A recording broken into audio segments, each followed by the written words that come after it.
Batman video games are in a state of crisis. Gotham Knights was disappointing, Suicide Squad was a train wreck, we couldn't even get a good Switch port of Arkham Knight. I have been waiting 9 years for a new Batman game that'll make me all warm and fuzzy inside like the Arkham series did, but at this rate, it's just not going to happen. Joey, oh Joey, put me on, Joey, and I will make your wildest dreams come true.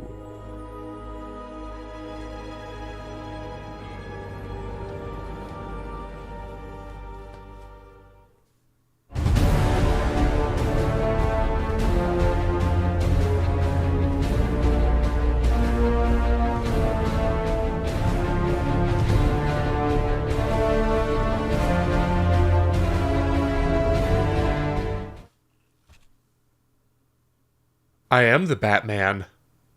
When Batman Arkham Shadow was announced, I was seriously disappointed. Not because it was a VR game, but a MetaQuest 3 exclusive, and all I had was a MetaQuest 2. I quickly got over it thinking it was going to be another bare-bones experience like Batman Arkham VR. That is until the gameplay trailer dropped, revealing that it would be exactly like an Arkham game, just in virtual reality. Then I was crushed, knowing I would have to spend at least $300 to play a new Arkham game, and I wasn't in any financial place to buy a new headset.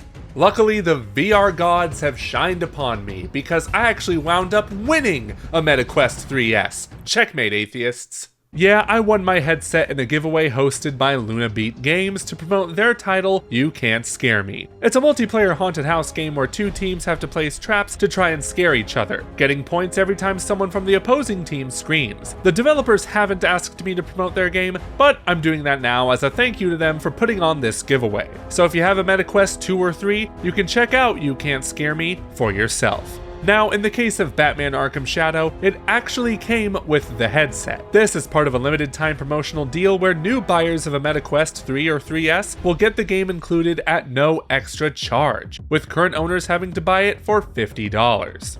So yeah, the game isn't actually $300, but if you don't already own one of these headsets, it might as well be. Granted, getting the MetaQuest 3 will run you $500, as the 3S is the cheaper alternative. From my understanding, the 3S has the same technical specs as the 3, but with the lower resolution lenses of the Quest 2. I can't personally speak to how much better the 3 looks than the 3S, and I don't care, seeing as I won the damn thing anyway. However, if I could have afforded a Quest 3S and bought one just to play Arkham Shadow, I know I wouldn't have regretted it.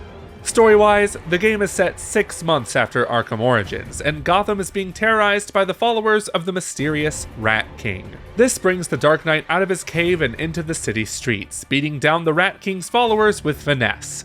Sometimes. Like most VR games, it takes a while to learn the controls, which is why I struggled a bit in combat for the first hour until I realized I needed to stop playing it like a VR game and instead play it like an Arkham game. Rather than focusing on beating down one enemy for too long, I had to move around the arena like a maniac, blocking attacks by sticking out my arm in the right direction, pummeling a goon, and quickly jumping to the next one. It is the exact same Arkham combat scheme translated into VR. It's so perfect that when the shielded enemies were introduced, I remembered how I took them down in the non-VR games and just did the same thing the VR way. Reaching behind my back to fling out my cape, flicking the right stick to jump on them, and bring the hammer down. This also applies to the Predator sections, where Batman swings across a room, stealthily taking down armed maniacs. I will say these encounters feel way easier than in the traditional Arkham games, mainly because there aren't that many enemies in one area, making them easy to pick off one by one.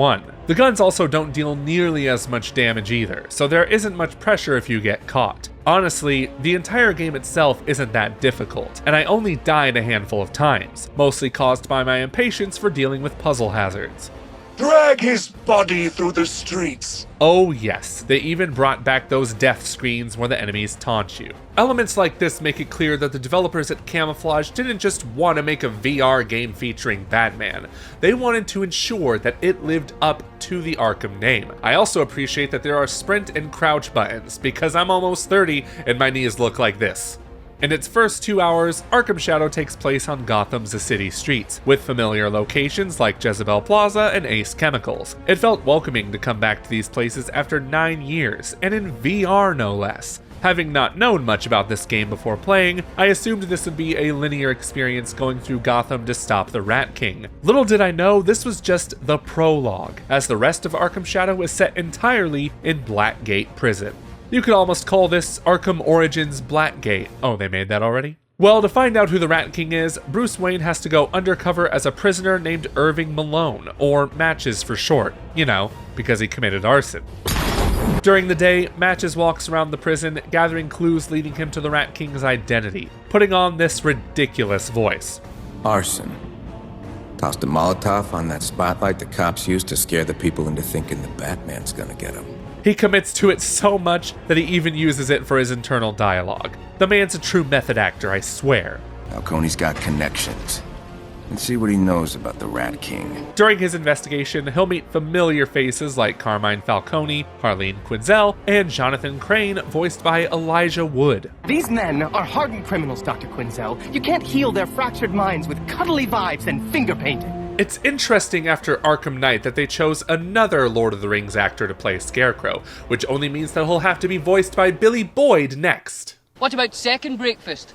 I was mixed on these segments in the beginning as they moved a bit too slow for my liking, despite being integral to the plot. Fortunately, they got a lot more interesting in the latter half of the game where the loose ends began tying up, and it certainly helps that the story is fantastic all around, with great twists and turns along with an ending that emotionally caught me off guard. It also dives deeper into Bruce's backstory after his parents died, when he was partly raised by Dr. Leslie Tompkins and was best friends with Harvey Dent. These moments aren't explored much in the main Arkham trilogy, which makes me appreciate them here all the more. When night comes, undercover Bruce switches out of his Matches disguise into his Bats' disguise, exploring the prison to get information in ways he couldn't as a prisoner, while fighting other inmates and security guards. This is when the game turns into a Metroidvania like Arkham Asylum. Some sections won't open up to Batman until Alfred gives him the proper gear like explosive gel or shock gloves. Exploring this prison will lead you to some collectibles like rat statues, radios spouting propaganda, and tape recordings from therapy sessions with Batman villains. Man, this really is like Arkham Asylum. Other than the recordings, the collectibles aren't as fascinating as the Riddler trophies, since the statues all look the same and don't have any interesting information attached to them, and the radios often repeat the same message. However, there are echo orbs that call back to moments from Arkham Origins. Nice to know somebody remembers this game. Now, can we get that remaster soon, Warner Brothers? And speaking as a big fan of this underappreciated gem, Arkham Shadow feels like a direct sequel to this. Mainly because it's set 6 months after this, but it feels like a sequel in other ways. For one, the voice cast is mostly the same as in Origins, with Roger Craig Smith playing Batman. He's still younger, less experienced, and more of a brute than the late and great Kevin Conroy's calmer and calculated version. What's in Blackgate? The Rat King? Arkham Shadow also sees the return of crime scenes, where Batman sets up a perimeter to figure out what happened in an altercation, scanning evidence to deduce the verdict. Although it's not as in-depth as it was in Origins, with the rewind and fast-forward feature cut, so now it's strictly a narrative tool. Still, it satisfies my nostalgia, so I'm happy it's there. In general, I'm just happy Batman Arkham Shadow was made. It is way more than a gimmicky VR game featuring Batman. Genuine care went into this product from the developers at Camouflage, and they did their best to make sure this earned the Arkham moniker. The combat and stealth sections are cleverly translated into VR, with some compromises made in difficulty, and while exploration isn't that rewarding, the puzzles and tools used to solve them are fun to play around with. And I can't say enough good things about the story without getting into spoilers, as I let out an audible wow when the credits rolled. So if you are thinking about buying a MetaQuest 3 or 3S to play Batman Arkham Shadow, I'd say it's worth it, because when you're done playing Batman, you can check out thousands of other VR games on the MetaQuest store, or if you have a VR-ready PC, you can hook it up there and play other amazing titles like Half-Life Alyx. There hasn't been a better time to get into the VR space, as proven by games like Batman Arkham Shadow. While I hope we get a non-VR entry sometime in the future, this really satiated my hunger for a new Arkham game. All I want now is a remaster of Arkham Origins. Come on, Warner Brothers, at least give me a Switch port. I bought Gotham Knights. You owe me that much.